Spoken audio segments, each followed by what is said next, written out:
Sa World Remit, naiintindihan namin ang iyong paglalakbay. Na minsan, kailangan lumayo upang makamit ang tagumpay. With ways to save more, when you send more, World Remit is here for you, so you can be there for them.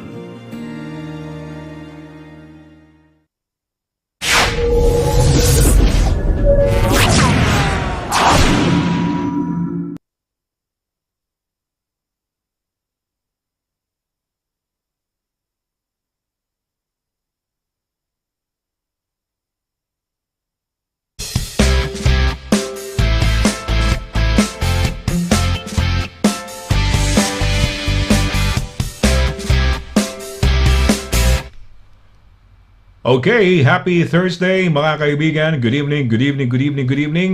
Mula ho rito sa ating mga studios, from our studios in London.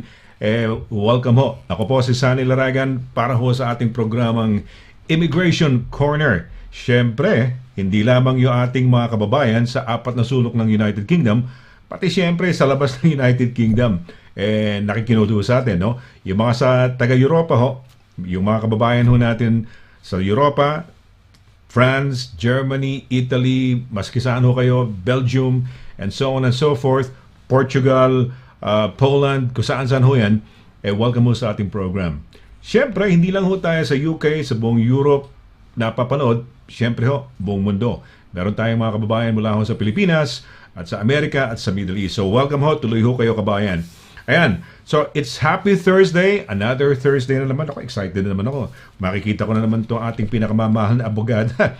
Once a week lang yung aming, kumbaga, love affair on radio. Yung aming tambalang, yung aming love team.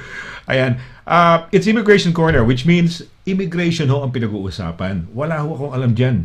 I don't purport, nakapulot ako ng English, purport, no? P-U-R-P-O-R-T. Hindi ko sinasabing ako yung mahuhusay ho sa immigration. Siguro meron na kumbaga dahil lagi akong present sa klase, siguro pwede na ako ng 75 ng konti no, dito sa ating programa. Pero yung talagang kung if you wanted to know yung mga specifics, yung mga issues, questions nyo about immigration, syempre yung pakikilala kong star of the show natin, ang magpapaliwanag ho ng anything about immigration. So you have the chance, as early as now, ipasok na ho yung questions ninyo para nang sa ganun, mamaya maipasok ho natin, maihahabol ho natin. Okay, ito na ho. Pakikilala ko na ho, yung managing partner ho ng Douglas Simon Solicitors, ang ating immigration expert. Walang iba kundi si Attorney LIRA SIMON-CABATBAT. Attorney, happy Thursday. Oops. Happy Thursday. Hindi mo ako makita. Ayun. There you are. There you are. Oo nga, naku, ano ka nangyari kay Direct? Ba't na-delay? Happy Thursday. Yeah, Happy Thursday. Yes. Happy Thursday. Nice to be back. Kamusta, Sonny? I love the hair. Ganda mo. Oh, yeah. I do love your hair. And then I'm trying to, a new look. Since I have it, sabi ko, off air, okay lang. But I love your attire. Ano yung nasa gitna mo? Sa parang iba yung parang, parang, may pattern. Is there a pattern? Naka-necktie ka? Yeah. Flowers, no? So, it's... Can I have a look? Can you open your vest? Tingnan mo. Wow. Flowers, ha? Yeah, flowers. Yeah, well, it was a bit warmer, no? Yes. Since the beginning of the week, di ba? You think, maybe spring is arriving, ha? Yesterday, hindi ganun malamig. At saka ngayon din, hindi ganun malamig. So I thought, I felt like, trying to encourage spring, but not so much na no jacket dahil ang lamig pa rin nga, no? So it's spring is in the air, so a little bit of spring. So I thought I'd go flowery nga, no? Today.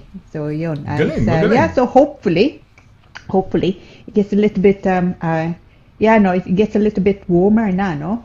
But how are you? No, how was the week? Yeah. Weekend was we went to Ashford, no? Ashford. Ooh. Yeah, sa Ashford, yung kanilang designer outlet. Kasi 'di ba alam natin yung Bicester, 'di ba? Yung Bicester diyan sa Oxford. Bicester, Oo nga, oo. So I went there. Yeah, I've been meaning to go. How was it? Was it good? It was good. Hindi ko na sasabihin yung sale. Nakakuha ako ng sale, no? Ito itong Jaeger. nice. Jaeger ba ito? Jaeger. Yan. Oh, Nakasale. wow. I Nakasale ako like niyan. that. Yeah. So, Yeah. it was nice, and we just had parang drive out lang. Maganda panahon yata nung di ba? Hindi naman masyadong malamig nung Sunday, di ba? I think during the weekend, Hindi okay gaano. lang. Hindi gaano. And tama ka this today, like for kanina, lalabas ako, meron akong alam mo, ano ba tawag dito, yung mga parang natin. Hindi na ako dahil parang nainitan ako eh. Tapos supposedly covered yung kamay ko ng na gloves. Pero wala akong gloves na ginamit kanina. So tama ka. Medyo mainit-init na. Sana maaga ang dating na springtime. Kasi technically winter time pa tayo, di ba? And sometimes in February dun minsan mas mabigat ang bagsak ng snow eh. Historically, So No, tama ka. Sometimes mas malamig nga. Tsaka umuulan, no? February usually. Yeah, but at the moment we're faring quite well, I think, no? Yeah, February, it's not so bad. So, but I like the Jaeger suits are I think great, especially for men, no? Yes. Well, they were actually purchased by para it's a premium brand that was purchased along the way by mga companies, and eventually it's now under M&S yata. And but in according to what I've read, it didn't include the 116 stores yata. It was more the brand that they were able to buy or something. Hindi ko maano eh. But yun lang. So sabi ko, swerte naman, no? At least naka-sale. So ayan. Pero teka muna, how was your weekend? Oh no, I mean it's actually I wasn't feeling very well, no, over the weekend. Naulanan ako. I don't know, time up Pinoy. Naulanan. Ewan ko ikaw, no. Naulanan ako. I don't do rain, no. I always find How were you caught in the rain? Paano yan? Oh, I took the dog out last week, no. It could even be Thursday or Friday nga, no. Right. So anyway, umulan, no. It was quite late. I took him out quite late. Tapos umulan nga. And somehow I just got drenched, no. And it was fine, But the following day, I wasn't feeling then too great. Tapos over the weekend nga, nilagnat akong konti. So so it's rain somehow malamig. Tapos it was so ngayon, if I'm pagka inuubo ko, thank goodness malayo ka nga, no. We have the screen between us. Hindi ka mahahawa. Kung inuubo ko, hindi nga COVID. It's just generally meron akong sipon. Just okay. I just don't do well with with cold rain. Pero lagi umuulan sa atin. So ewan ko, hindi ako nasanay, pero there was a day it was malamig yung simoy yung bato ng hangin, yung breeze ng hangin na wow, talagang giniginaw ako eh. I don't know what day it was. I don't know if it was right. I don't know, the other day o Monday, hindi ko matandaan eh. Basta ang lamig ng simoy ng hangin, yung pagka hindi naman talagang malamig, pero once na nag-blow yung wind, di ba? Yun ang medyo malamig eh, no? Yun ang aking na-experience eh. Well, okay. Pero ikaw, pagka naulanan ka ba, ganun? Sinisipon-sipon ka agad, ganun? Yeah, not always. Pero ngayon, I think it's just malamig nga, no? Malamig tapos din, mulan, tapos ngayon so anyway, over the weekend nga, meron akong konting lagnat. So it's so it was just restful, well, kind of restful weekend. But it was a bit of a. When you say nabasa ka, wala kang hood, wala kang umbrella or anything to cover your head? Parang bigla ka na ulan talaga? My hat flew off. It's just I had one of those one of those kind of cowboy looking hats, no, leather nga. But for rain, no. Problema nga lang. Dahil the wind was so strong, no. It actually blew off, no. So I had to go and look for it unang-una, no. It just and of course it would land in the middle of the road, so I'm the kind of watching out na hindi ako masagasaan nga. So anyway, in the course of that, naulan ako, so I was completely drenched. And I don't mind rain actually. Yung nga sa atin laging umuulan, no.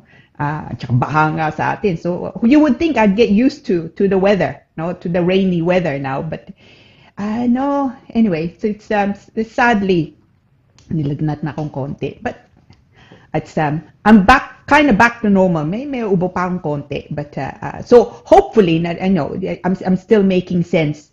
I'm a bit bunged up, but I'm fine. I was excited. It's Thursday. I can't be sick on a Thursday. Kaninang umaga, I thought no.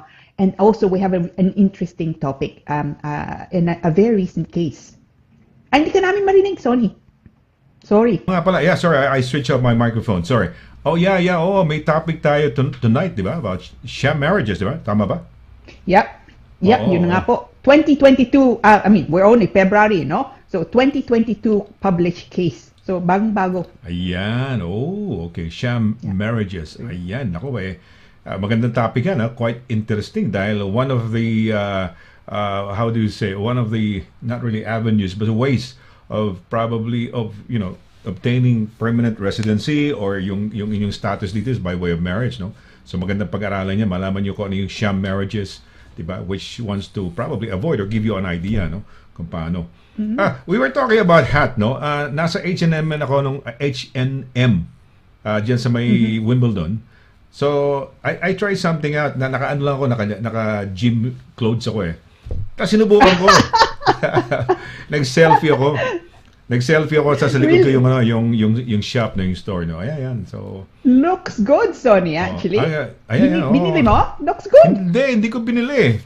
Sayang nga ba, sabi nga nung sabi niya, it looks good on you. So bakit hindi mo binili? Next time pagpunta ka ng I'll probably buy it for springtime or so bagay, even winter time. Pwede naman i-dress up winter, 'di ba? Winter clothes. Tapos naka ganyan ba yung sombrero mo? Looks good. Hindi, no, nothing as stylish as that. No, my yung sombrero ko, it's probably siguro, I don't know, 20 years old na nga, no. It's my dog walking hat, no. And it's leather and it's yung it looks a bit like one of those Australian cowboy hats, no. Okay. Yung nga lang it usually and it's good. If it stays on your head, it's good to protect you from rain nga. Problema nga lang. Recovered ba? It flew off. Recovered? I recovered it. Thank you. Okay. Akala ko bigla na nilipad na, wala na. Nandun na baka nasa tag dito, Twickenham na, no? Lumipad na. Yun na nga eh. Yeah, and it's my favorite hat actually. So it's anyway, I managed to recover it. It was in the middle of the road. Yung nga lang in the meantime, of course, nandiyan yung aso, no? So you can't really rush to go and get it. At saka, because it was in the middle of the road, I just have to be careful na, with traffic nga. But anyway, in the midst of all that, naulanan ako. I was completely drenched. You know how it is, no? Pagka nawala na yung hat mo, no? Anyway, so it was a bit of an eventful walk with the dog, no? Ay, yung dog, hindi naman nilagnat, inubo. May inuubo bang aso? I mean, wala siya, okay lang siya, perfect. Walang problema. Yeah. Wait, ang mga aso, they don't really care, no? They're happy to be out. Although, I think itong aso namin, it's there's probably a Filipino in him because he does not like rain. No, he does not do rain. Tayo, ayaw ng rain, ayaw ng araw, di ba? Yung mga Pilipino. So, pero ang sipunin, I hate ko ubuhin, sipunin kasi miserable, di ba? Yung cold miseries nga kung tawagin. Ang hirap kasi ng sinisipon, but anyway, okay, attorney, so alam na natin, ang topic natin is sham marriages mamaya ho. But in the meantime, yung ating at this time, early part of the show is we acknowledge yung first person o people o mga early greeters natin. Siyempre, meron tayong unang greeter, no? Hindi naman ang daya si attorney, walang sinilip to, di ba? Walang silipan, attorney, di ba? Absolutely. Wala, okay. Yep, sige, definitely. Sino? Teka muna, pasok ka natin direct yung natin. Meron ba tayong dyan? Meron tayong pinapasok si Direk Ako, nawala yata yun Meron tayong pinapasok yung unang bumabati sa atin, no? Yung first greeter natin. Sige. Okay, well, no, let me guess first. Let me guess, no? Guess. Pero dapat meron tayong OBB, no? Direct, no? Anyway, sige, wala muna. Sige, okay lang. Sige, hindi na, hindi siya ngayon. Sige. Meron ba? Oh, yeah, of course. Tingnan Yeah, natin. Meron last tayo week, kasi meron intro tayong intro. Oo, yeah, para tama tayong ka yan, parang kung nalimutan tawagin ko. parang OBB natin. Sige.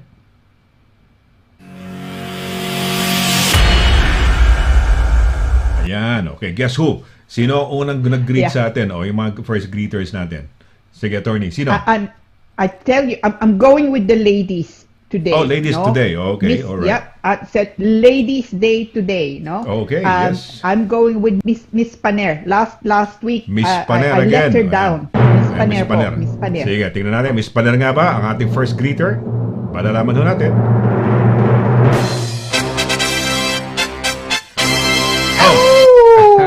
Why do I do this? Who was your guest last week?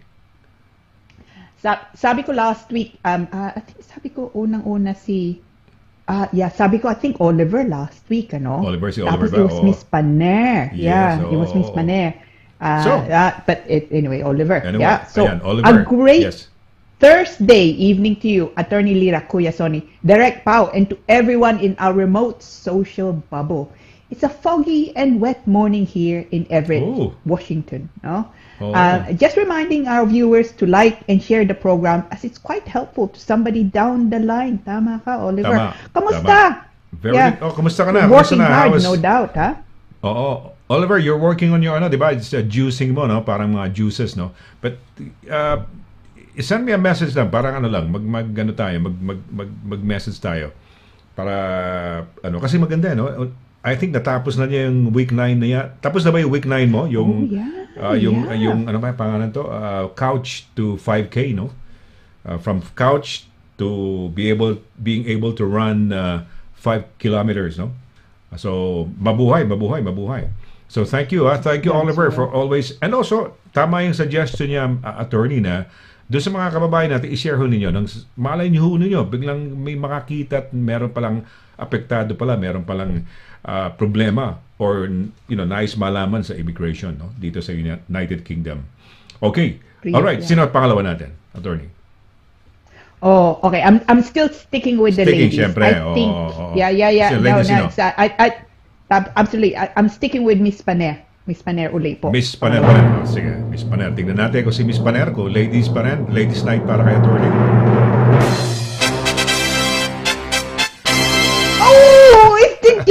This week. Oh, I'm so sorry. Puro guys, so attorney. Pero okay lang.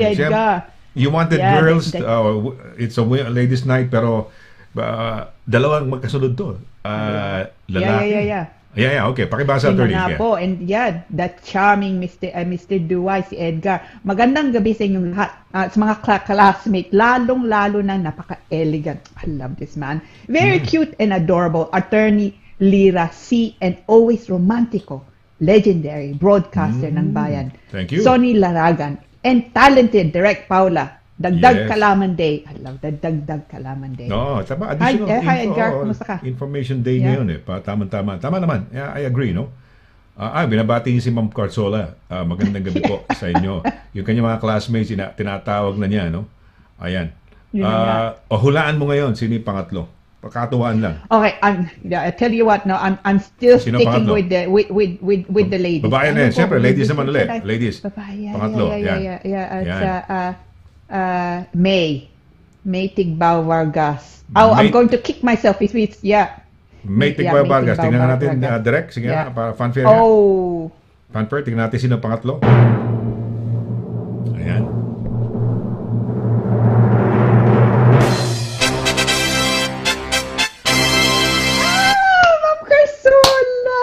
Si Ma'am Carzola, vying for first early, no? Minsan nasa gitna, minsan nasa ending siya. So, Ma'am Carzola, good evening, no? Ayan, at least nakapasok ang isang ladies. Sa ladies natin, di ba? Tama. 2 gentlemen, 1 lady. Ayan, si Ma'am Cora. Mabuhay, Ma'am Cora, ha? Mabuhay kayo. Nasa kayo ngayon. Ayan, good evening. Ayan. Oh, sino yung hunulaan mo? Attorney, kanina? Sabi ko si May Tigbao. Si May Tigbao. Okay. Akala ko si ito. Okay. Ito, pangapat na. Ito, si Miss Paner! Yes. Yeah! Good evening. Marian. Oo, Galicia Paner.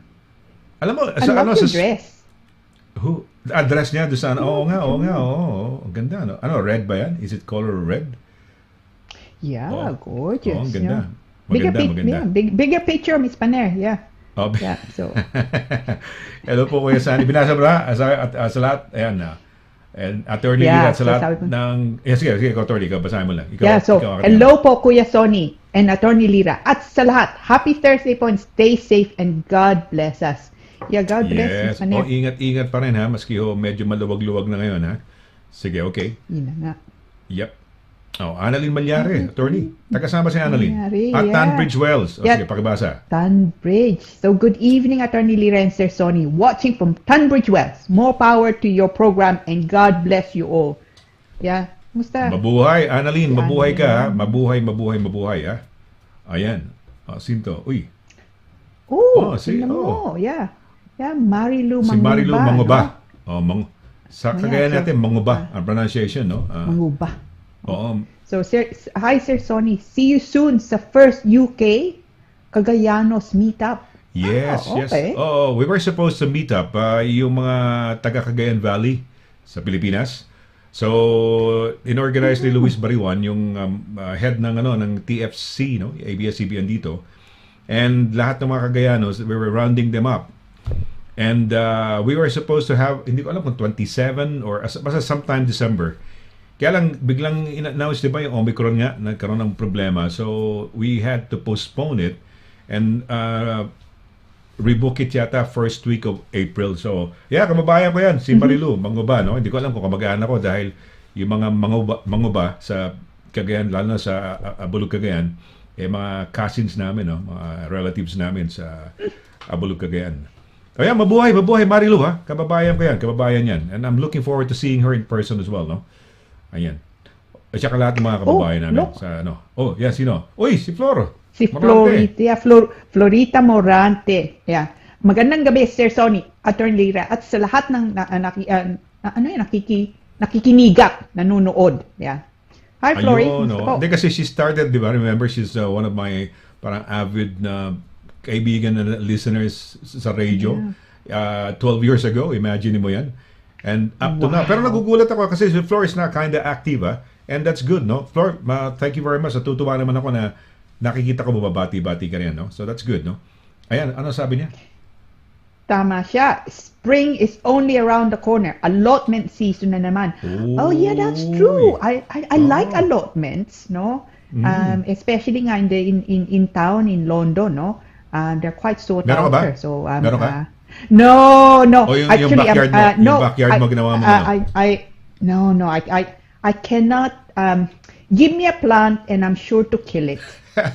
Pareho tayo. Mainit yung kamay, no?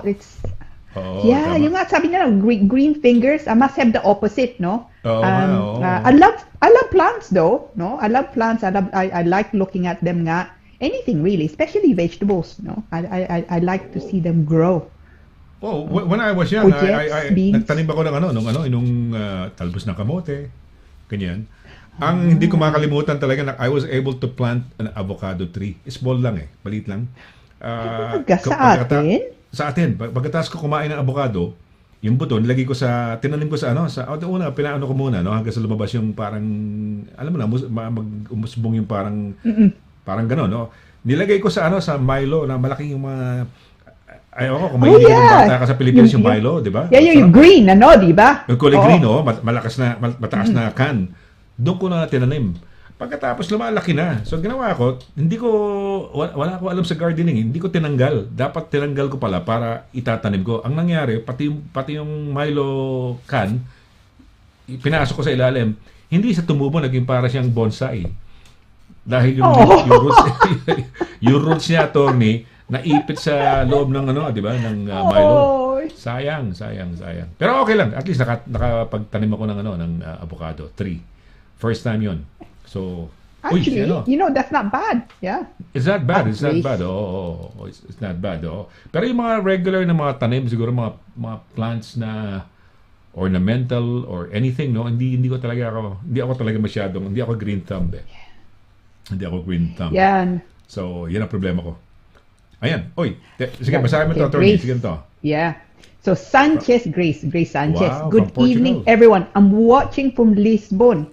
Oh, Hi, capital. Grace. Are you okay? Yeah, I think it's yeah, it's I'm not sure what the COVID situation is nga sa Portugal. Hopefully you're okay, no? Okay ba kayo dyan, ano, Grace, no? Dyan sa Lisbon. Lisbon is the parang international name, pero sa kanila parang Lisboa yata, Lisboa. Ang Lisbon, I think no? so, tama ka. Di ba? Parang Lisboa, Yeah, I think no? so, yeah. Parang Yeah, ano, yun parang nga. when you go to Venice, Venezia, Rome, Roma, Milano, ganyan, no? Yun ang mga turunan ng pangalan nila, no? Yep. Munich, München. Munchen, tama ka? Yan, so, Yeah. ano pa ba? Iba, ganun di ba? Iba pangalan nila. Okay. Ayan, si Rudy, attorney, pakibasa natin ako, yung ating ano. The Libroho clan. Yeah. Happy Yes. Thursday. Elegant, lovely Attorney Lira. And always mga looking guapo. Sir Sonny and Sir Edgar and lovely Direct Paula. And kababayan, Team Libroho. Hi Rudy, kamusta ka? Mabuhay at Team Libroho. Kamusta na si Mia, no? Si Mia is an aspiring, no? Talagang singer, talaga. So, She's a star, sana'y- no? Oo, she's a star. Nanalo siya, winner, and she's got a recording. Nag-recording siya, no? Nag-recording sila as part of her prize yata, no? Okay, Cheribel, Cheribel Latore Igarta. Cheribel, taga saan ka? Gata. Taga saan ka rito sa atin? Di ba? Para So, sabi niya, malaman natin. magandang gabi po sa inyo. Yeah, Yeah, yun magandang nga. Where you Taga saan watching ka? from, ano? Cheribel, no? Latore Igarta. Okay. Ayan, si, MM Giling. Okay. mabuhay ka. In the beginning. Yeah. Oo. Hi, Miss Giling. Kamusta po? Miss Giling, Yeah, kamusta ka na, no? She's lovely, yeah. Ganda naman ang She kanyang... is lovely. Oo. Ayan, mabuhay She ka, gave me, MM, actually, talking about plants, yeah. She gave me a plant. It's at reception. I haven't killed it yet, no. But and I'm hoping I Okay, won't. no. It's so nasa reception nga namin. I'm watering it bit by bit so as not to overwater it. But anong plant yan? Anong plant? there. Anong plant ang binigay Roses.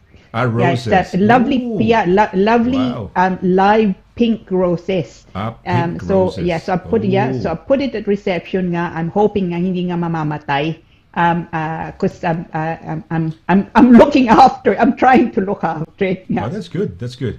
I'm wearing actually pink. Kaya lang hindi yata makita masyadong sunog yata ang ilaw, no? I don't know kung kitang-kita, no? Naka-pink ako. So, no? Parang nag-tie in doon sa yung pink roses, no? Na binigay mo kay attorney na nasa opisina. Edgar Duway, uy, mabati siya. Magandang gabi. Rudy and Team Rudy Libroho. Okay. From Edgar, punta tayo Sweden. Ayan. Yeah, Virginia. Yeah. Kamusta po? Yeah, good evening, good Attorney evening. Lira and Sonny. Mabuhay. Hi, Virginia. Kamusta? Mabuhay ka, Virginia, no? Ayan. Okay, uy, si Oliver. Sige, Oliver, go. Yan. Anong message ni Oliver? Yan. Yeah, Oliver, been enjoying my 5K runs via the treadmill and been tweaking the treadmill settings to make it more challenging. Kaya lang po, I'm in the beginning of my 6 straight night shifts. Matagal na po kung nag-send ng friend request sa inyo, Kuya Sonny. Sige, I-check amigo. mo lang. I-check ko lang. Cheers, Kuya. I-check ko. Wow, 6 straight night shifts. That is punishing. Oh, Oliver. Alam mo, you know nainggit na ako kay Oliver. It's, Iminto na ako, well Oliver. I done. was running. Nasa 9th, 8th going 9th na ako, no? Ng week. Ahead ako sa'yo ng 1 week sa running. But I stopped. Sayang, I'm doing something else, kaya ganun. Kaya, yeah, ma'am. I should do it. Mabuhay. Oo. I should do it. I should do it. Edgar, Meron dyan sa please. teka muna, authority, just sa Richmond, merong run, di ba? May grupo dyan, every Saturday, 9 or 10, 9? Yeah, every Saturday. Yeah, tama ka. Yeah, it's actually lots of people, no, joining. Yeah, so I'd... Around 9 yata, 9 or 10. 9 o'clock yata yan eh. Oh, gusto ko sumali. Kaya lang baka mamaya ma-embarrass ako dahil baka hindi ko kayanin. So, yun, baka mapahiya ako. So, ayan. No, I'm sure kaya mo. It's just they do look rather fit, no? On occasions nakikita ko sila. I am always at astonished how quickly they go, no? Ako pa hindi pa mabagal pa siguro. But one day siguro marating ko. Ikaw piano, 'di ba? Nagsimula na ba yung klase mo? Okay na? I was supposed to on Saturday nga, but I think may lagnat ako. I had to cancel. Yeah. So I haven't rebooked actually. I'm going to see if I can rebook nga this weekend because I'm feeling much better. So I was so looking forward to it because it took ages to book it, no? So it's so alam mo ginagawa ko rin attorney? Ano ginagawa ko? I'm trying to do what my right hand can do. So kunyari pag iinom ako, 'di ba? Right-handed ako. Subukan ko ngayon puro left-handed naman. Parang good. To be ambidextrous, no? So, wala. Yeah, good for your brain. Really? Yeah, really? It's good for your brain. Yeah, it's good for your brain because of course your brain functions differently when you're using your right-handed or left-handed. So, no, it's good for your brain. I tell you, I don't know if you've tried yung ang tawag mga kababayan, try Wordle ang tawag. Wordle. Kabibili lang ng sino bang anyway, go ahead, please, attorney. Parang it was in the news yesterday, di ba? Yes, last night? Yeah. Yesterday? It was bought by the New York Times. New York Times. Yeah. Okay, go ahead. Ano yung Wordle? What about Wordle? What's so special about Wordle? It's quite every day, no, you get a word. It's a 5-letter word. You get 6 guesses kung ano. So whenever you guess a right word, a right letter, and in the right place, it becomes green. And if it's the right letter but in the wrong place, it becomes yellow. Anything else is grayed out, no? So you have 6 goes, and it's fun, no? It's quite a. Have you tried it? Is it on your mobile phone? Sanya, where can you find it? You can download it on your mobile, or just on PC or on. In my case, I always usually have it on my iPad nga. And it's good fun, no? Because it's only one word. Walang bayad yan? Every midnight. Walang bayad, libre. Libre? Wow! So maganda yan. At least pa yung brain mo, di ba? Ano pa yung brain mo? Parang, di ba, lalo na kung tayo natatakot tayo, magkaroon tayo ng yung dementia o yung, di ba, later on. Di ba? Mas maganda it's parang muscle din yung mind yung brain Good. Yeah, that's a nice tip. That's a nice tip, attorney. You should, so have a look. I haven't looked at the word today. I don't think, but so far I'm 100%. No, so I've had about 10. It's great fun. It's good. Well, mahusay ka naman. Gawin nyo. Subukan. Gagawin ko. I'll do that. Anything that challenges us. Kaya nga, kamukha sabi ko nga sa'yo, I'm developing my muscle memory on my left hand, which is my weak hand. Parang gano'n, di ba? Kasi right-handed, di ba? May left-handed, may right-handed. So I'm trying to do things now with both hands. I'm trying to, train my left hand to do things. Napag-isipan ko lang out of the blue lang, nag-flash na mind ko. Teka mo na, sige gawin ko nga to. But it's fun din. Para ako naglalaro, parang ako robot Okay, sino to susunod? Si Edgar Sina, bilisan lang natin ito. Ang sabi niya, pareho tayo, nagtanim ako ng avocado and I made it hybrid. Ang bunga niya ay malalaki ng parang papaya na maliliit at walang ugat. My favorite fruit of all, avocado shake at avocado with condensed milk. The best. Edgar, you have something there. Avocado with condensed milk. Ang sarap. Tama siya? Ako, ginagawa ko ng bata ako. Lalabas natin sa di ba? Sa shell o ano ba tawag nun? Tapos gaganunin ko ng spoon yun, tapos lalagyan ko ng milk with tapos sugar.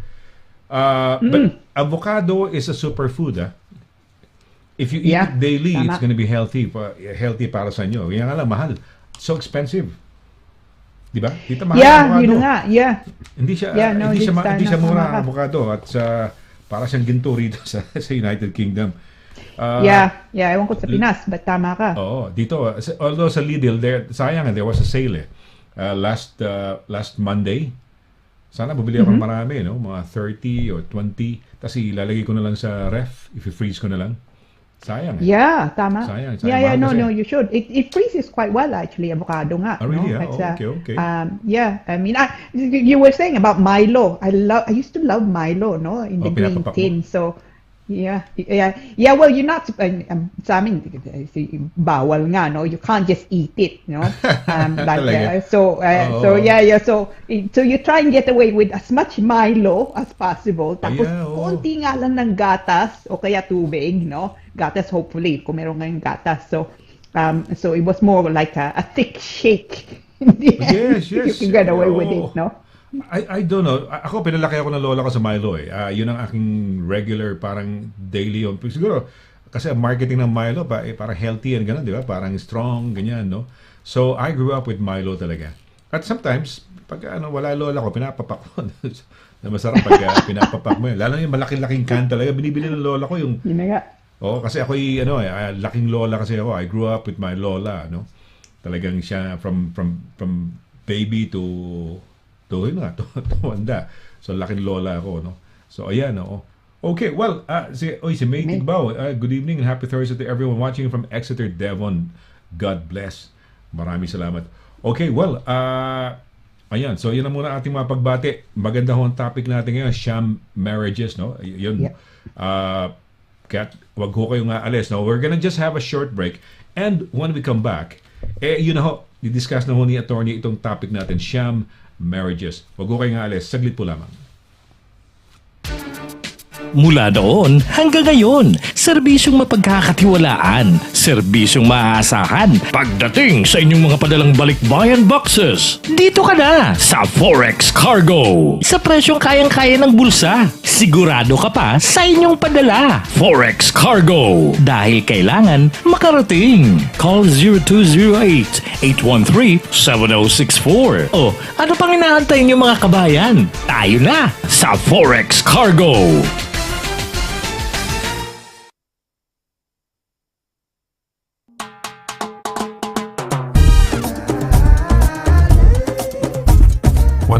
%, all natural, tasty, healthy, versatile, 4 unique flavors. Taste a real sauce. Galettos.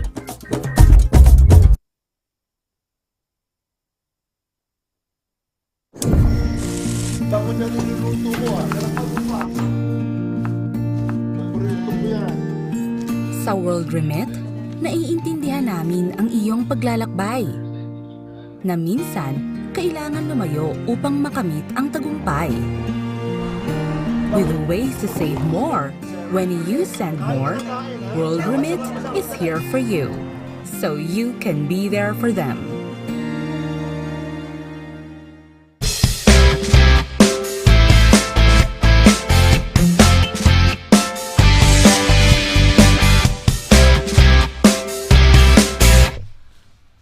Okay, tuloy-tuloy ho tayo sa ating palatuntunan sa ating programang Immigration Corner on a Happy Thursday. Ako po si Sonny LARAGAN. For those of you who have just tuned in, ngayon lang nag-tune in sa ating program, no? Siyempre, hindi ho ako although Immigration Corner, I'm not the expert. Wala ho akong alam dyan. Siyempre, kasama natin yung ating immigration expert, ang managing partner po ng Douglas Simon Solicitors. Walang iba kundi si Attorney LIRA SIMON-CABATBAT. Happy Thursday once again, Attorney. Happy Thursday po. Ayan. So we're gonna be talking now about yung topic natin, Sham Marriages, no? Ayan. So okay. So take it away, Attorney. Okay. So yung topic po natin ngayon, Sham Marriages. Now, merong kaso, panibagong kaso nga, it's actually very, very new, no? Published only 2022. Considering we're only February 2022, it's only a few weeks old, no?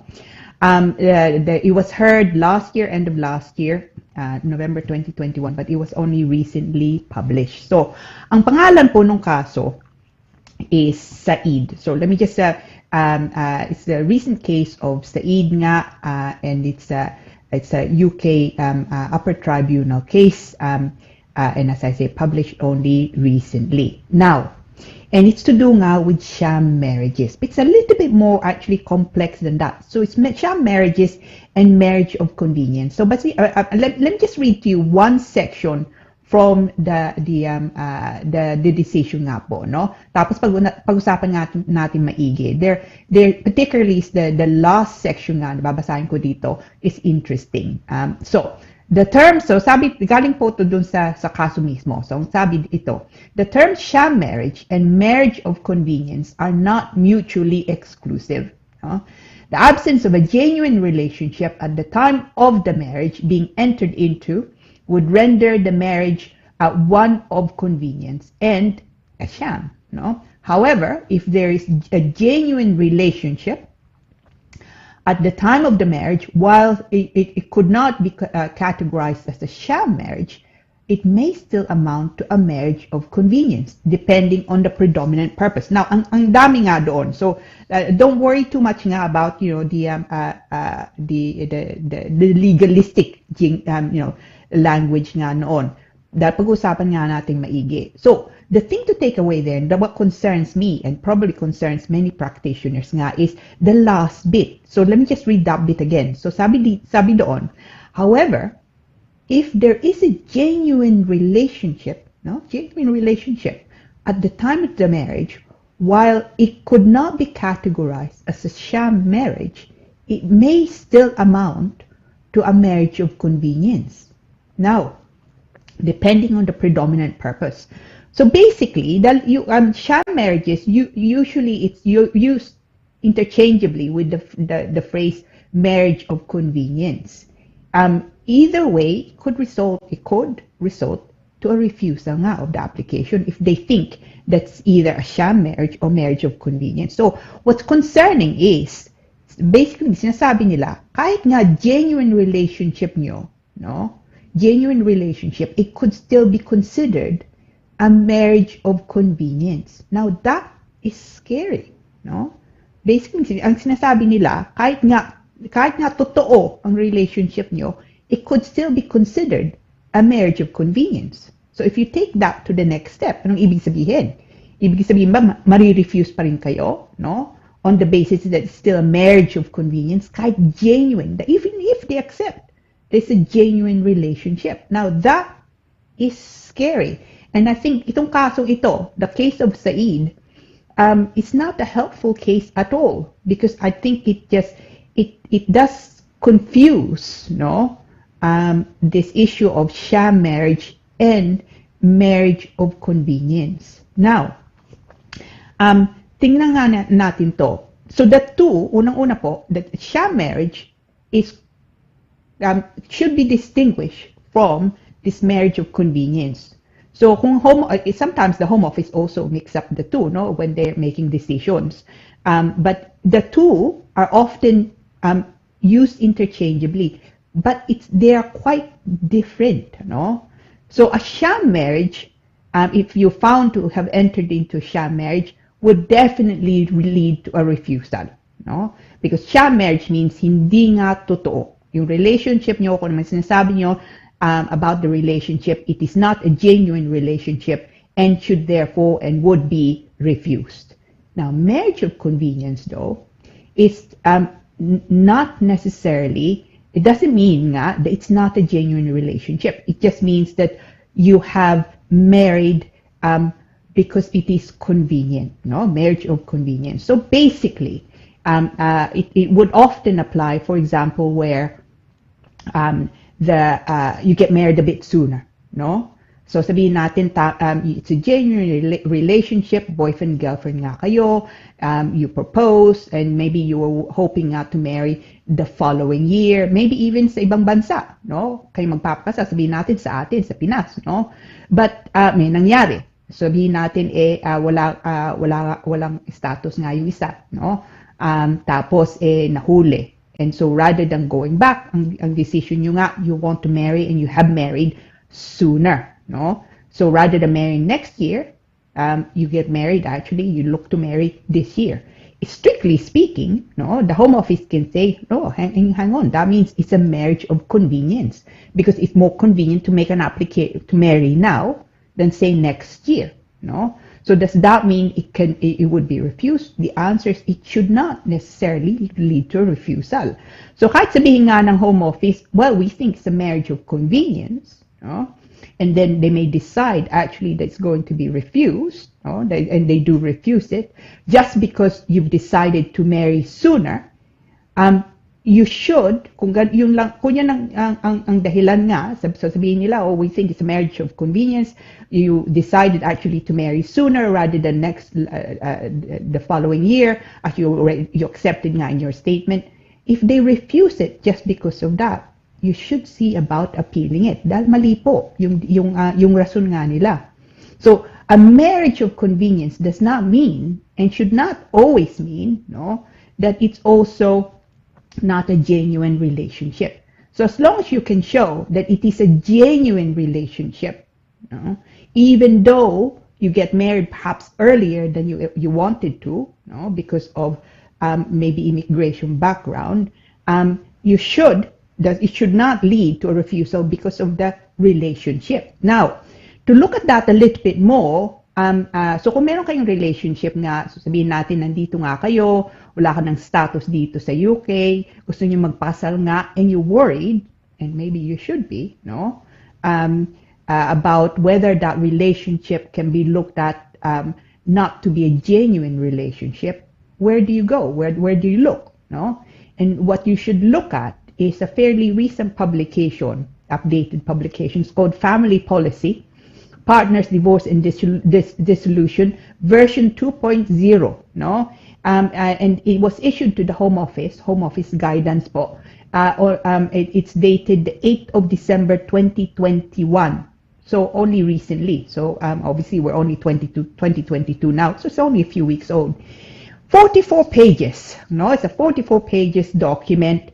So it's in the scheme of things, hindi ganong mahaba. And it's issued for Home Office staff to look at. And it is kung magpapasok yung application on the basis of relationship, you must look at that policy document because it's quite a useful document. Now, there are, although it's 44 pages now, there are three, if you like, points that of particular interest, I think in relation to sham or marriage of convenience. Now, the first one po is, it's to do with what happens. So, I mean, I'll read briefly to you with the one section where any Home Office marriage investigation has already determined that the relationship is a sham. It's expected that you will refuse the application. Fair enough, no? Because they think it's a sham. But unless, so they should refuse it unless any new and significant information has come to light since the investigation took place. Anong ibig sabihin yun?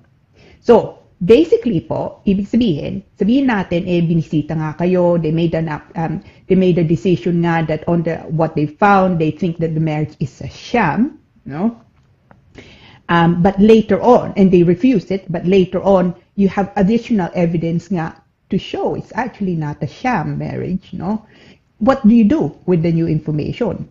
According to this policy, no, you provided you make further representations nga, the Home Office should look at it again. No?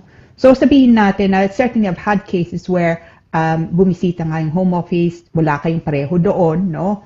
Tapos yung kapitbahay yung tinanong nga nila, kinatukan nga sila, no? Do you know the couple downstairs, for example, or the couple upstairs? Do you ever see them together? And yung kapitbahay nyo sabi, no, we never see them together, or hindi dyan sila nakatira. And then they make a decision on that basis. And then you get the decision. And sabihin natin, you actually then say, katukin yung kapitbahay nyo, sabihin nyo, what happened? Did you actually make a statement? So kung sabihin nila, yeah, we made a statement, but that's not actually what was said. Or they may even say, yeah, sinabi nga namin, hindi nga kami nagkikita, but ngayon, you've introduced yourselves, we're happy to make a new statement.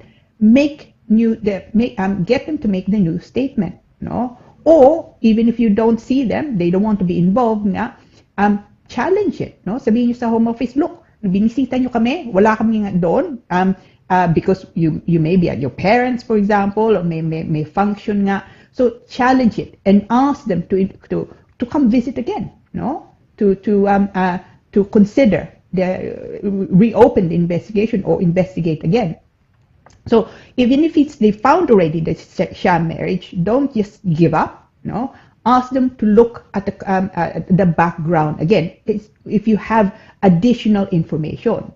Now, the flip side also is true, no? So sabihin natin, you made an application nga, the application was then granted or they accepted the relationship is genuine. Now, according to this guidance, the December 2021 guidance is if later on something else comes about, no, and it leads to a conclusion or there's evidence that although the relationship was initially found to be genuine, hindi nga tama, no? The next time that you make an application, for example, it could be refused or worse, kahit mabigyan na kayo ng visa nga, no? It could be that they actually pwede nilang bawiin, they can rescind or indeed revoke, no? A visa that was granted on the basis of relationship because they think that additional information has come about that point to the relationship in fact not being genuine. So sabihin natin nakakuha nga kayong visa, that visa can be taken away. It can be, pwede nilang putulin if there's later on evidence nga to show that the relationship actually is not genuine. No? So again there, if you think that that's actually not correct, challenge it. Now, anong titingnan na nga nila? So the policy also says, okay, what could point to the relationship being genuine? And here you have very general guidance nga. So they want to see, for example, are you in a current long-term relationship and evidence, no? I always say this, evidence, importante po, kung anumang kaso nyo magpapasok yung application, kahit extension nga lang, you must provide evidence. It's for you to provide evidence nga. So it would be things like, for example, kung magbibigay ka ng sulat galing sa mga kaibigan o kamag-anak nga, don't give them 200 letters to say exactly the same thing. No, nice couple. No, we would endorse the application to remain in the United Kingdom. Hindi yung gusto nang makita. It doesn't have to be lots and lots of letters. It could be a few letters. It could even be 2, no, or even 1 letter nga. As long as it addresses the issue. So, kung lagi kayong nagkikita, meron kayong kapitbahay, kaibigan, o kumpare, kumare nyo, no? And it's clear from there na lagi nga yung nagkikita, maybe week to week nagkikita kayo. Then, they should say, nagkikita kami once a week, nagba-barbecue kami, o kapitbahay namin sila, lagi kami pinupuntahan nila sa baba o sa taas, no? Then they should say so. So it's not a question of quantity. It's a question of quality, no? So if you're going to submit documents to show, yeah, definitely meron kaming genuine ang relationship namin, then you need to make sure that they actually deal with that issue. They don't want to see yung home office po. They don't want to see. They're not interested in 20 or 200 people saying, yeah, definitely genuine relationship. They want to know details. So it's for you, of course, to prove that. Now, best, of course, is kung meron kayong mga formal documents. Kung meron kayong mga bills, bank statements. I mean, they like that, no? Meron kayong bank statements na you both use, council tax, kuryente in joint names. So anything like that, formal documents are always good. But most of the time, especially kung may immigration background nga kayo, it's quite difficult sometimes to have formal documents such as a bank statements nga, or even tenancy agreement, no? So in the absence of that, think out of the box, no? So it would be things, as I say, na galing nga sa kamag-anak nyo, kapitbahay, mga kaibigan. Pictures can also be helpful. But again, huwag kayong magpadala ng 100 photographs, exactly the same thing. A choice photographs would be good. Kung meron kayong mga, so let's say matagal na nga kayo, no? Meron kayong kapitbahay, may bata nga, no? And every so often you have photos of you and the child together, for example. Children photos are quite helpful. Then you can see na lumalaki nga sila, especially if you're wanting to show that you've been here a long while or the relationship has been ongoing for a long time. So if there are photos of you with a child, and tapos lumalaki na nga sila, show that, no? Pero explain nyo, ha? Don't just submit photos. So if you're going to submit more than 1 photo, or more than 2 photos nga, then you should number the photographs. This is a photo 1, itong mga tao nandito. So again, it's for you to show that the relevance, if you like, of that evidence to your case. No? So kung magbibigay ka ng photographs, then explain why that's relevant. Sinong nandoon sa photo? No? If you have a godchild and you're both godparents nga to the child, for example, say so. No, say so in your statement nga. So the lesson to be learned in relation to this case, this recent case of Said po, is again prepare it. No, because all too often the Home Office may decide with the evidence that they have that the relationship is a sham or it's a marriage of convenience, and then as a result refuse your application. Pero kung meron kayong mga ebidensya nga to say to the contrary, no, show them, explain to them. Don't rely po na tatawagan kayo, susulat sila, sasabihin nila, oh yeah, kulang pa nga ito, can you send us some documents? Hindi po nila gagawin yun, no? Mangyayari nga lang, they will refuse the application. And so to try and avoid a refusal, see if you can prepare your application thoroughly. And as I say, statement nyo, legal representations, and if you're going to submit documents from third parties, don't submit general letters. Padala yung statement setting out what it is you're trying to prove.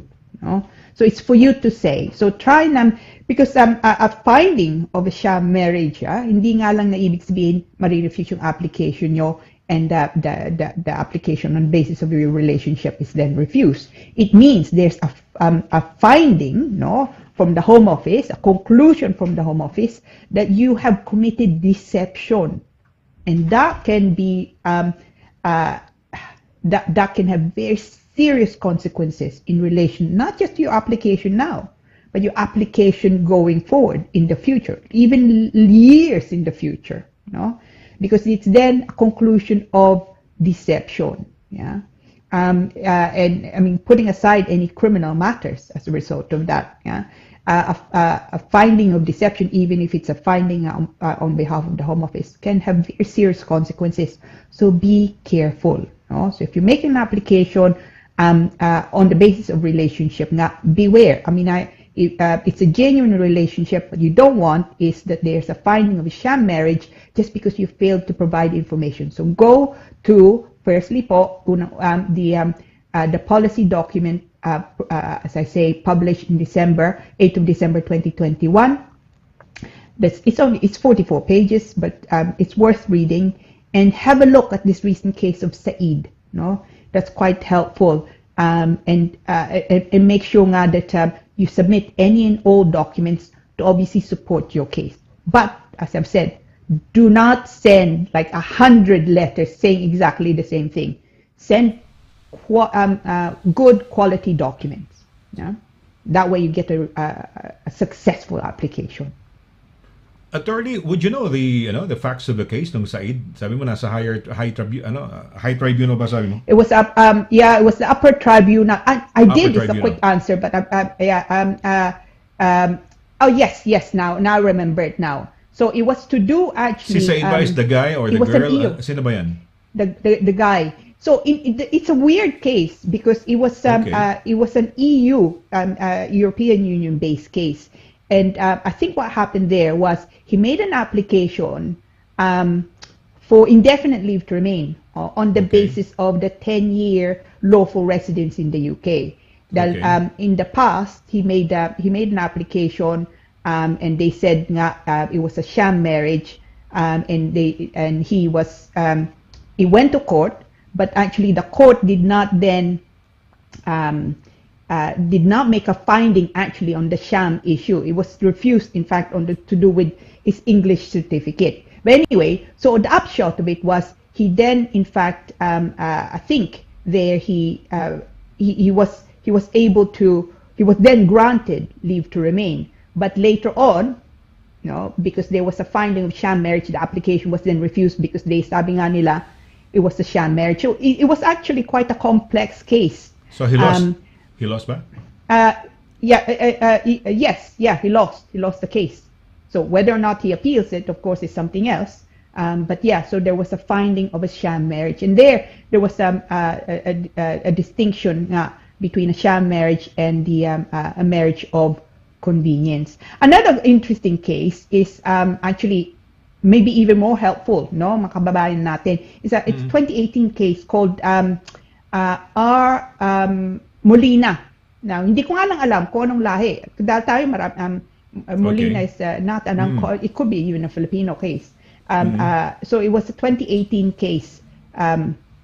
So that's actually more helpful, I find. It was a court of appeal matter also. So it's a higher court than the case nga of Said. But it was a consent order on the Molina case nga.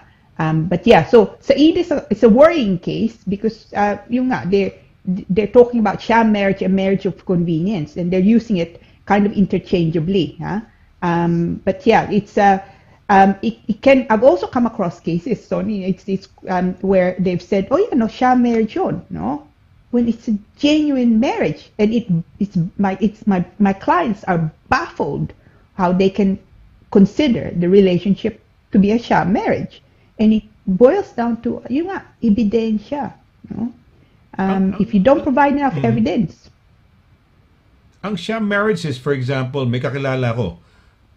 Sham marriage pero successful. Here's a young man nakilala ko lang, hindi ko naman friend, no? Na he had to pay a lady, Pinay, who's based in Scotland, to marry him. And they were successful. So yun sham in a way, no? Dahil walang genuine relationship. Kasi sabi mo kanina, if there is a genuine relationship, it may also be a marriage of convenience. Rather than, di ba, parang sabi mo, di ba, meron kang line, kasi they shouldn't be interchanged. If there is a genuine relationship, doon sa kaibigan kong kakilala ko, wala silang relationship. Siyempre, kumustahan, paano ka ba nakarating dito? Kakilala ko, kasi ganito, tita ko, pinaasawa ako dun sa isang nasa Scotland na siya ngayon may edad sa akin. Tapos binayaran namin. So, yun ang sham marriage, tama? Although successful. Definitely. Yeah, definitely. I mean, walang relasyon, pagkatapos di-divorce mo na yun. Yeah, it's such a bad idea talaga. It's on so many levels, no? Because the home office, pwede nilang bawiin. Kahit sabihin natin makakuha ng visa, no spouse visa, makakuha ng indefinite leave to remain on that basis, makakuha ng British passport. Even then, pwede nilang bawiin. No? It's such a bad idea, and of course, it is a criminal offense. No, this fraud, this deception nga. I cannot emphasize enough how bad an idea it is. No, so don't be tempted, don't be tempted to enter into it. But so it's the marriage of convenience. It's interesting, the distinction between the two. I've also seen refusals on part of the home office that mix up the two, no, conflate the two, I suppose distinct, no, findings. Sham marriages will be refused, but marriage of convenience not necessarily.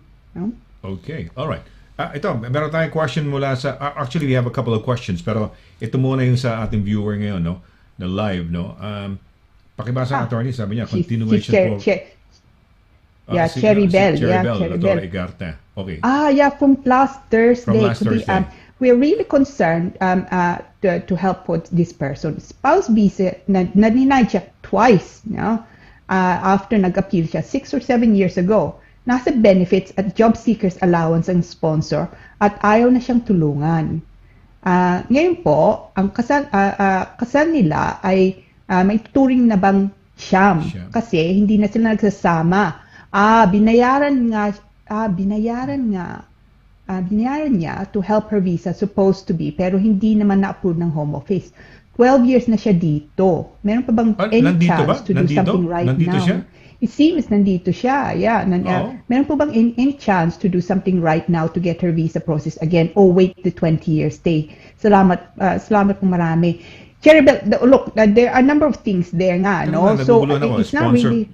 Naguguluhan ako, sponsor? Paano nandito?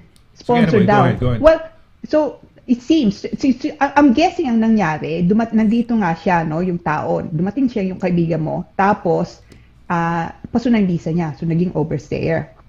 Now, either she has a relationship or as a visitor's visa, attorney? As anything really, but kung ano man visa niya dati, paso na, no? Okay. So, ang nangyari siguro, she then met and maybe entered into a relationship. I don't know if it's a genuine relationship nitong isang tao. Spouse, sabi niya, spouse visa niya. Denied, spouse visa denied. So denied, so hindi successful. Na-deny. So, ang nangyari siguro, nagpasok silang application to regularize her stay. Dahil paso na nga, overstay, TNT na yung tao nga dito.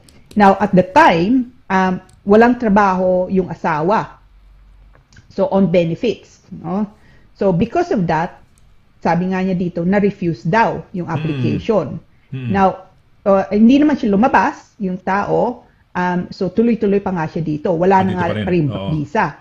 Yung nga. So, question is, can something be done? Can she still do something? On the basis na matagal na nga siya dito, pa hindi pa nga siya 20 years. And of course, maapektuhan ba yung application na kung ano man, ipasok niya dito because of the previous application. So those are the two, I think, issues nga. So una po, Cheribel, sabi mo, wag siya magpasok ng kahit anuman muna, no? She's someone really who should see, or I'm assuming she, or it could be a he, of course, no? I'm assuming that this person nga is, wala na nga siyang visa dito, no? So kung ano man papasok niya, must see a solicitor first, no? Because there's quite a bit of background. So it could be that she had a refusal, tapos she was then maybe required to report, hindi siya report, so it could be that she's considered an absconder. No? But even if you wait even if she waits 20 years, yeah, there's the issue of character. You know? So and if she is deemed to have committed deception, that will cause a problem with the 20-year application. You know? So it's so important nga that kung ano man papasok niya, kahit hindi nga ngayon, that issue is dealt with. Because if the Home Office concluded that there was deception, problema yan for any application. But absolutely the 20 years. They can refuse it just on that basis. Deception on the first instance that they were applying for nag-marry sila, and then that marriage was intended to yung parang marriage of convenience, parang ganon, sham.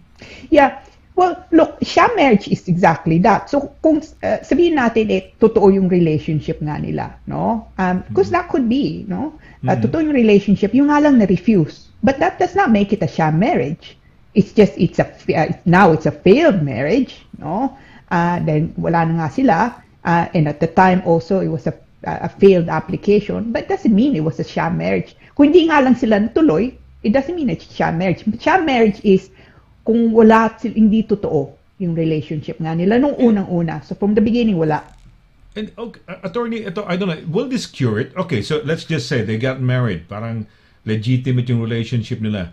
Yung principal niya, yung mismong kasi yun nga, the proof of 18,600 or whatever, yung pera, hindi ba makakatulong kung siya nag-work, dahil kasi hindi siya officially as spouse, no? Ganun ba yun? Kasi hindi ba makakadagdag yung she can work, and then that could more or less, how do you call this, parang complement the difference or whatever of the 18,600. Hindi ba ganun? Hindi po pwede yan? Well, it wouldn't cure it? Yeah, no, dahil nga, so unang-una po, kung wala kang visa nga dito, overstay ka dito, no? They won't calculate that your income, kaya hindi ka pwede magtrabaho no? They won't calculate that income towards, say, the 18,600. Pangalawa, kung wala kang visa dito, paso na visa mo, no? TNT ka na nga dito. Tapos, magpapasok ng application, strictly speaking, there's no income requirement. It's good to be able to show that you satisfy it, and actually there's case law to show that if you can, that should be an advantage to your case. But the main problem really is kung paso ng visa mo dito, it's not so much the income. It would be exceptionality. So, Cheribel, going back to your friend, no? I think it's probably more likely na na-refuse nga siya because of the absence of exceptional circumstances rather than yung income dahil yung asawa niya on benefits at the time. Okay. Well, yan ang mahirap din. Kung may in love ho kayo, siguraduhin nyo ho na may capability yung kung sino man yung na-in love sa inyo dahil sakit ng ulo, no? Halimbawa, ganyan. Ang problema pa niyan, baka yung friend pa niya, baka, sige, tutulungan kita. O bayaran, I don't know, hindi natin alam kung what transpired between the two of them, no? Okay, may tanong dito. Si Edgar, may tanong dito. Sabi niya, sige, will it help if the couple spend their relation in the Philippines for a longer time, like the British BF or GF spends loads of time in our country or going there back and forth might show the relation. Wala naman sa relationship, but yung capability ng sponsor. Edgar, maraming nalolokong mga babaeng kababayan natin. May kilala ako, ang tagal-tagal na anak ng 2-3, hindi dahil walang capability ng lalaki, walang pera o hindi I don't know, attorney, ano sagot mo rin? Will it help even if they have the relationship there? Even if it's genuine, kung wala naman anyway, go ahead. Yeah, no, I mean it's really to do with yung if you need to prove, and you do, no, that the relationship is genuine, so it's not a sham marriage or indeed marriage of convenience.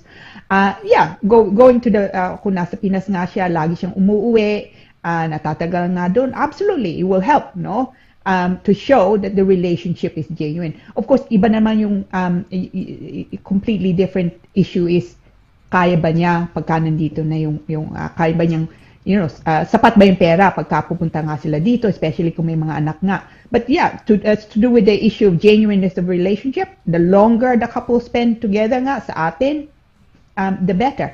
Ang maganda nga doon, of course sa atin, kung British passport holder ka, tatatakan yung passport mo, no? Labas at siyang pasok. So that's already also good evidence nga about to show the length of time na nandun ka sa atin.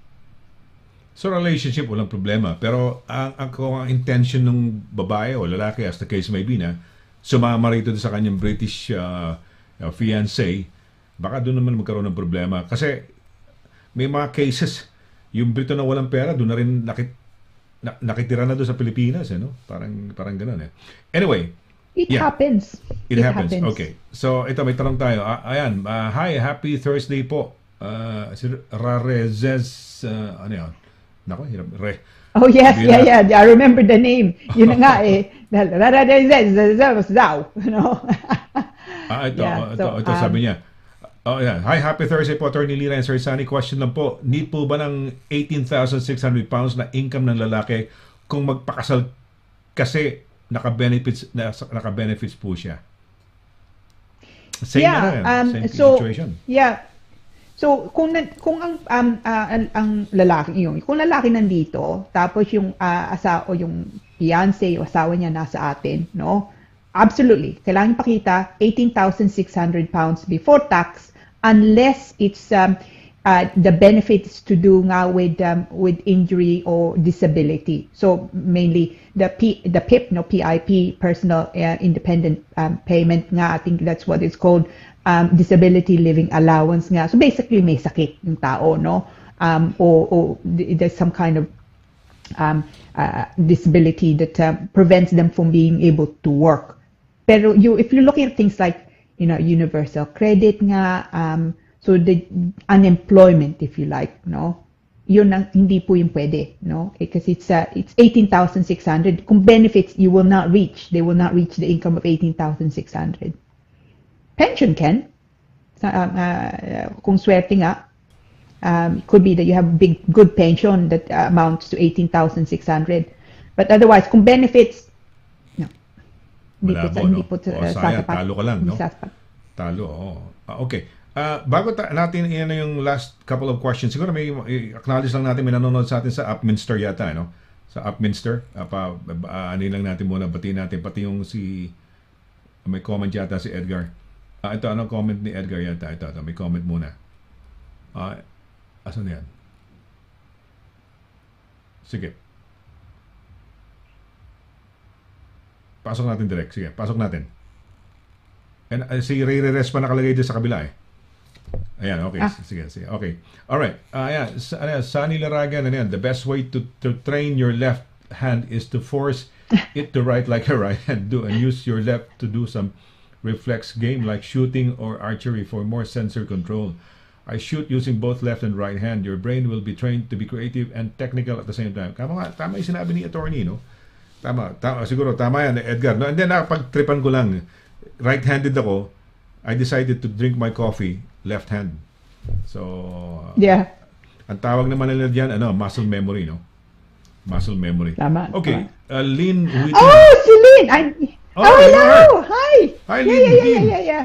Hello! And Oh. Mr. It's a lovely couple. Hi!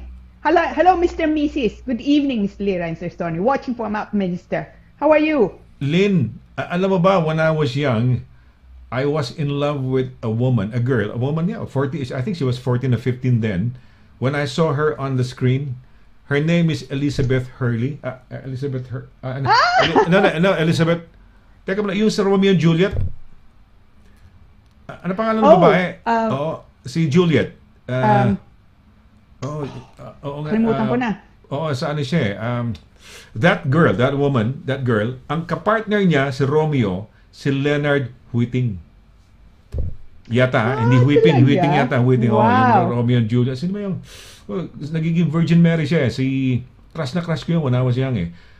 I saw it sa isang movie house at Manila, yung Romeo and Juliet na film na 1960s. Pero hindi naman ako pinanganak na. I mean, it's a movie done by Franco Sefirelli and 1960s yata yun eh. Pero pinalabas siya later na, no, sa Pilipinas. Alam mo naman, Pilipinas, late tayo. Pero yung I forgot the name of the woman, napangasawa niya anak ni Dean Martin, si Dino Martin. Edgar, baka makuha mo yung pangalan nun. Alam ko, Leonard Whiting yung pangalan. Anyway, Miss Whiting, ang asawa niya si Mr. Whiting. Whiting ba yan? Taga Upminster, wow. Ang Upminster yata, ano yan, no? Is it the... Ano ba isa? District? The district line at saka yung District dulo line, yun eh. yung isang dulo. Dulo Tama, yun eh. yeah. Isang So, dulo, Richmond, yung isa, doon sila sa kabila. Ayun. Upminster. District line yun, attorney, di ba? District line? Yeah, district line. Sabi ko, alam ko yun kasi pag nakikita mo yung nakalagay sa train yan eh, kung anong direction, di ba? Kung Richmond ka, Richmond. Pag Upminster. So, okay. Tama, Lynn. yeah. Dulo-dulo. Dulo-dulo. Dulo ka pala niya, attorney. Dulo-dulo kayo. One ride away. Opo. Siguro, almost 2 hours of travel. Ang tagal naman, ang daming stops niya, ha? Yung district line na yan. Ayan. Hi, Miss Kabatbat. Nice to watch you live. It's Mrs. A. Reyes. Hope you remember me. Of course. Hope you remember. Hope you remember course, me. madam. Ayan. Kamusta? Pati din yung di ba? Naging client mo rin yung natulungan mo din yung may-ari ng Galetos, di ba? At one time, noong araw, di ba? Remember? Maraming natulungan natin sa attorney. Yeah, I tell you what, she's done so well. She's done so well nga talaga. It's incredible, no? Nagkaroon sila ng property sa Amerika. They lived in America for a while. Had a restaurant in America, came back, meron sila a couple of restaurants. Now, meron sila parang mini supermarket o mini So, swerte-swerte ng tao, hindi mo masabi, no? Okay. Masipag siya. MM Grace. Sino to? MM Grace? Yacht Grace? Charlotte Bodeno Clark. Ito yung sinabi ko sa'yo. Ano yun? Charlotte, Clark? Delo Clark. No, cancer. Yacht Grace. Okay. Pangalan ba lang yan? Sino ba yan? Sino ba siya? Sorry parang hindi natin napanood. Kumbaga sa pelikula nasa gitna na tayo o sa ending na Hindi natin alam kung anong background nitong Charlotte Modelo Clark na ito. Emyat Grace Emyat. Kasi may mga tag dito, mga alias kasi, no? Emyat, no? Babasahin ko pa dito, hindi. Anyway, si Iris Legislador. Teka muna, ito, si Ray Resule. Ano yan? Ano ba sasabihin to? Ano ito? Prinomote sa friend niya. Okay, prinomote. Tama yung sinabi ni Oliver Fernandez. Share this and promote it and somehow there might be people who might need it, di ba? Tama. Okay, si Iris Helisador. Happy Thursday, Attorney Lira and Sir Sonny. Ask po ako, Attorney, paano po makipag-set ng appointment po sa iyo po? Ayan. Mamaya, sige, anyway, sagutin mo lang yan, no? Tawag ka! Yeah, tawag so we'll give you the details, no? Tawag ka anytime, no? Tumawag ka and just make an appointment when it's convenient to you, no? Okay. Apart from hearings, anytime po, anytime. Mamaya, pag sa ending, pag nagpaalam kami, merong ipa-flash na, pwede pakita ni attorney, ni direct ngayon. Pwede ito. Although mamaya, babanggitin uli ni attorney. Yan. So, yan, pwede nyo kontakin siya dyan. Yan. kabatbat@douglas-simon.com or tumawag sa telepono direkta. Okay? Ayan. Pero anyway, so, meron pa tayong may message pa ba tayo o may pasok na tayo sa question. Meron pa ba tayo dyan? Sino pa ba yung mga nandyan pa? Baba mga andito po ko yung girl. Teka muna. Ano ba yung sinasabi? Andito po yung girl, kaso po wala pong status. Ano yun? Andito siguro yung tinatanong natin. Nandito siya. Yung nandito talaga siya. Ito yung 20 tayo. years. Yung 20 years na thinking of doing that, and you were saying, get advice, no? Parang hindi basta-basta lang yan. No? Opo. If you want to go that route of the 20 years, baka magkaroon ka ng baka yung history mo ng application mo, kaya kailangan malaman because baka mabulat-lat makita, lalo maka-apekto sa'yo, no? Tama ba yan, attorney? Parang ganun yata yung sinasabi mo. Tama. Tama ka. No, exactly. Yan, tama ka. Yung nga. So, importante po yun. Huwag siya magpasok kahit see a solicitor first, no? So are you saying, attorney, maski, let's say, for example, they opt for the 20-year route. Halimbawa lang. And this thing happened about 12 years ago, yung whatever application, would that still come up? Or is it, would they only know because you voluntarily said, I was refused 12 years ago. Pero pag hindi mo ba sinabi, would they know about it? Would they be able to dig it out? Absolutely. Yeah, no. Malalaman nila because I mean for decades now, no? Where things are digital, no? So all applications are nung unang-una nga, no, they of course they were scanned and the records there. Or even if they don't keep the documents, nandun yung record. And one of the things they would likely say is no deception was found, and that is a big red flag. No? Okay. So kung kahit nga 12 years ago, frankly, sabihin natin 19 years ago, no, and then you make an application on the 20-year route, maapektuhan pa rin yung 20-year mo. So wag niyong gagawin, really. Okay. All right. Wag niyong gawin, no? Okay, may palusot tayong isang question, no? Isa na lang. Ito. Hello po, Attorney Lira and Sir Sonny. I am married here in the UK, but then our relationship was not successful.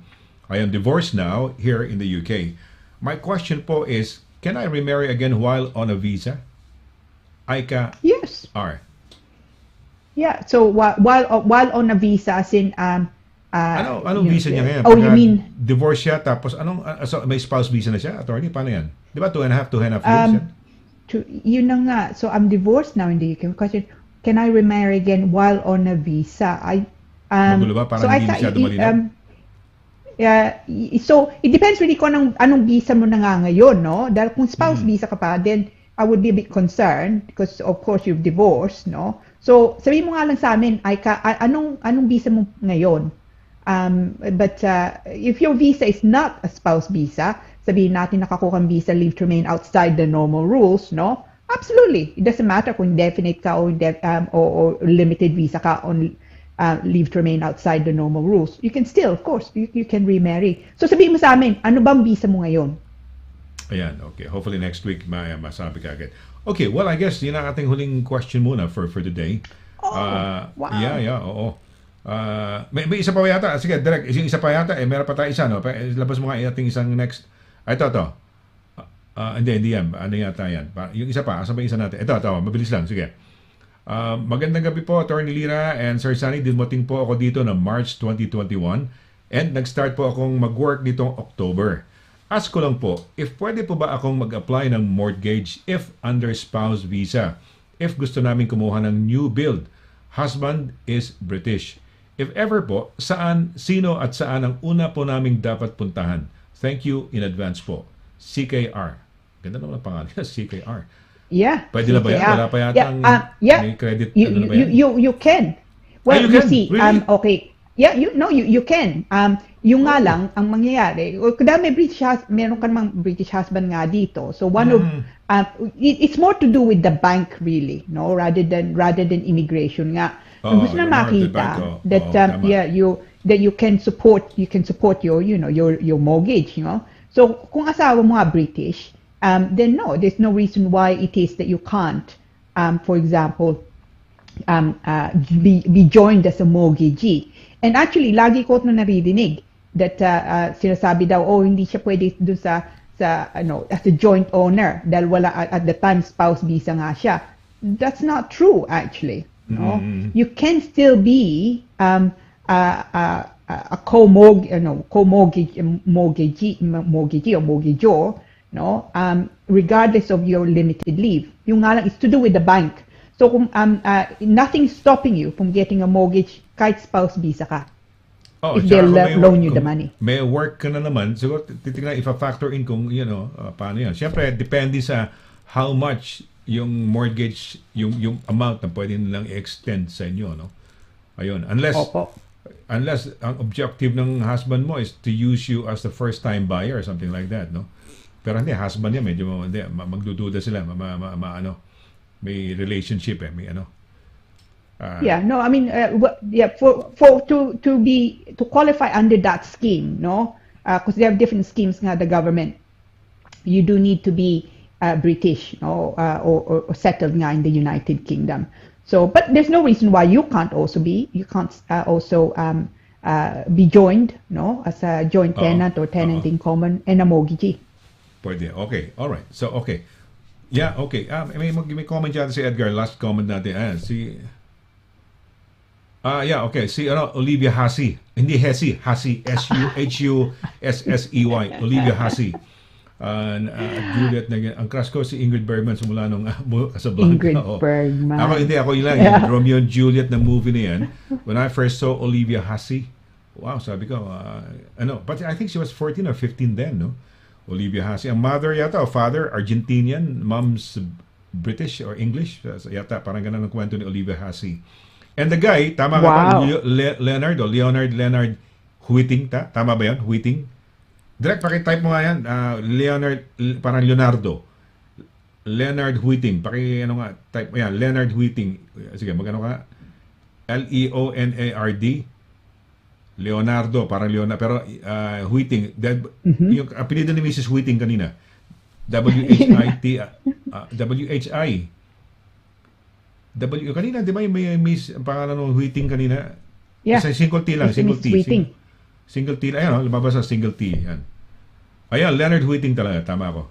Leonard Whiting. Siya si Romeo sa pelikulang Romeo and Juliet. Yung babae, si Olivia Hussey. Ayun. Kung meron akong crush nung araw, at first crush na sa pelikula, yun, si Olivia Hussey. Okay, well, I guess, okay na. Marami na tayong mga natutunan for tonight. Sana ay marami kayong natutunan sa gabing ito, no? Ayan, dahil sabi nga, dagdag kaalaman. Okay, attorney, I guess it's time for us to say goodbye. Baka meron ka pang nais idagdag, may shout-outs ka, or you would like to tell them how to get in touch with you, go right ahead, please. Ayan, nabubulol ako. Para sunod-sunod yung sinasabi ko. Okay, go ahead, please. Okay. So kung meron po kayong questions, ito po. Now, dahil nagkasakit akong konti nga last week, my apologies, mga taong, I received various emails and you've been so good. Nilagyan yung immigration corner. I have about 6 outstanding to get back to, no? So, gagawin ko po yun. Hopefully, over the weekend, I'll get a chance nga to look. And I know that you've also kindly left your number. So it could be that you get phone calls from me. Kung hindi ko makontak kayo, I'll leave a message. But anyway, ito pong email address ko, no? Kung meron kayong tanong or just want to be pointed in hopefully in the right direction, email ko po kabatbat@douglas-simon.com. You're welcome to call. And if you want to see me, absolutely, call 0203-3750-555 and they'll give you an appointment, whenever it's convenient to you. Now, lagi kong sinasabi to, but I have to repeat nga. Salamat po for joining us, no? It's really, it's always a humbling experience nga that you take the time, tapos kinakamusta nyo kami. It's so kind, no? And I do so enjoy, being with you. And hopefully you enjoyed it. I certainly did. So it's I look forward to next Thursday. And so yeah, please tune in again next time. Well, kami nag-enjoy, no? Kayo ba'y nag-enjoy? So, it's really, we enjoyed it, because of this interaction, di ba? Parang, we're touching them via the program, parang, di ba? Though not physically, we can touch them, but by way of the program, by way of the information, we disseminate, we give them, parang we're touching them, we're reaching them wherever they are. They might be on the bus listening to us or watching us. They might be in the living room, in the bedroom. Thank you for keeping us company. Kami ni Attorney Lira, no, every Thursday, and that's the reason why we are excited. No, mutually, we feel that we're so excited about doing the show on a Thursday because it's another day of interacting with you guys and being in our social. Virtual social bubble, family bubble natin. No? So, thank you very much. So, I guess it's time for us to say goodbye. So, sa ngalan mo, Attorney, sa ngalan ni Attorney Lira SIMON-CABATBAT, sa ngalan ng ating direktor, no, si Paula Patricia Perez, ito po si Sonny LARAGAN na nagsasabi na thank you very much sa inyong walang sawang pagsubaybay. Magkita-kita ulit tayo. Let's do it again next Thursday for another edition of Immigration Corner. Baka hindi ko alam. Baka nasa Greece ako, no, Attorney. Tignan natin kung paano, no? Oh! Baka Wow! Hopefully, the plane will land at 7:30. So, 7:30, tignan natin. But we'll coordinate, no? I'll see if we could have... But just the same, maraming salamat ho sa inyong pagsubaybay sa ating programa. So, we'll see you again next Thursday for another edition of Immigration Corner. So, till then, take care, God bless, and good night. Bye!